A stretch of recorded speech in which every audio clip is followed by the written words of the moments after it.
కర్మ ఎవ్వరిని విడిచిపెట్టదండోయ్. ఒకవేళ భగవంతుడైనా కాస్త ఎక్స్క్యూజ్ చేస్తాడు, కొంచెం కన్సెషన్ ఇస్తాడు, కొంచెం ఎగ్జంప్షన్ ఇస్తాడు.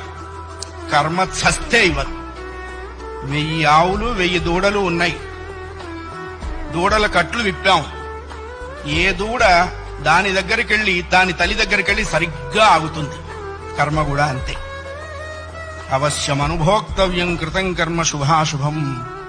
వండిన అన్నం తినలేకపోవచ్చు, చేసుకున్న కర్మని అనుభవించక తీరదు. చాలా మంది కొన్ని అనవసర మాటలు మాట్లాడుతుంటారు. బ్రతకదలుచుకోలేదు, చచ్చిపోదాం అనుకుంటున్నా. చావునేటువంటిది ఏదో ఏటీఎం కార్డు పెట్టంగానే డబ్బులు వచ్చినంత ఈజీ అనుకుంటాడు. నువ్వు అనుకోంగానే చచ్చిపోతే నువ్వు చేసిన కర్మ అంతా ఎవడు అనుభవిస్తాడు? కర్మానుభవం అనుభవించడం కోసమైనా అది నిన్ను బ్రతికిస్తుంది.